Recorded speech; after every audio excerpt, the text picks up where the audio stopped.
Hi, this is James. We're going to delve into a measure now that kind of stumps a lot of folks, but once you start to understand this measure, it's actually a lot easier, and that's the CBD CHD Comprehensive measure.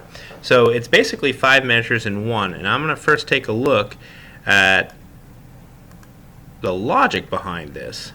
So basically what they're looking for, if I scroll up just a little bit here, this is one of those measures that they submit to HHS. So it's a GPRA MA measure, and it's the Modernization Act, I believe, is what that stands for.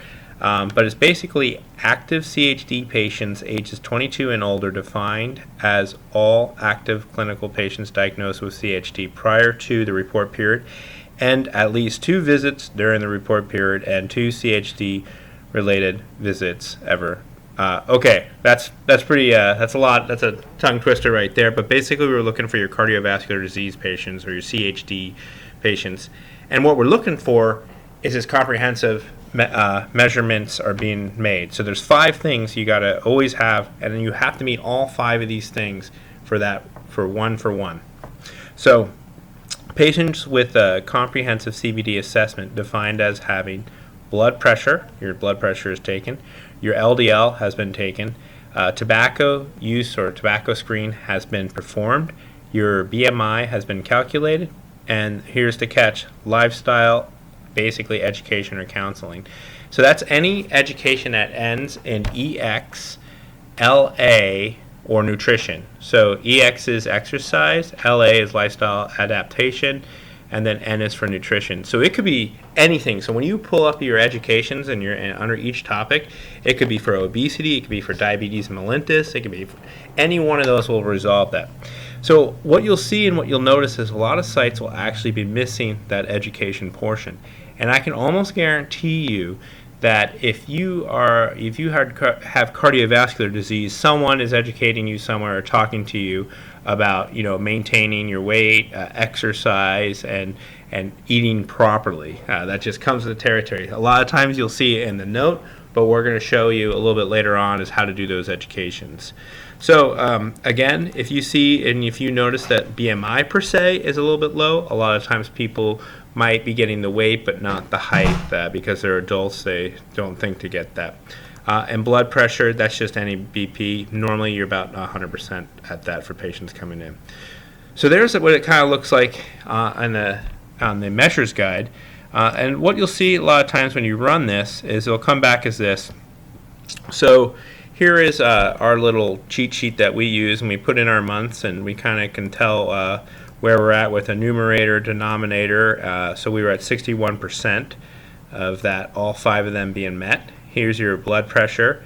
So we were 17 out of 18. LDL, that was a little bit low, 15 out of 18.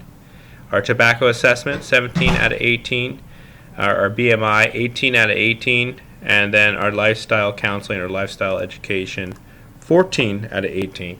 So we could have quickly done a couple of LDLs and lifestyle educations, and we would have met that measure at 100% because we had such a small denominator. So if you notice that one of these measures are low, we're going to take a look at the back end and see kind of how that comes out. So when you're in RPMS per se, or if you have the graphical user interface, you can do it the other way too. But what we're going to basically do is we're going to go into our CRS measurements. So I'm going to go up PAT CRS. I'm going to go into the latest logic, and I'm going to show you how to run a report real quick. So we're going to go RPT, and what we're going to do is national. And from national, we're going to ask for a list. So this is a patient list, and this is going to actually tell you who is due for what. So when we create these lists, what we can quickly do is zero in and find out who needs those educations. So you can do it here, list, and then I'm going to show you kind of what it looks like. So now we're looking for that comprehensive CBD or CHD, and it's number 28. Select 28, and then I'm going to go Q for quit. And now it's kind of asking you, okay, well, what do you want in here? So I want to know, I want to know active CHD patients without lifestyle education. So I just trying to get to the screen. I'm not going to actually run this because I don't want to release any patient's PHI, but what I'm going to do is show you how to get into this.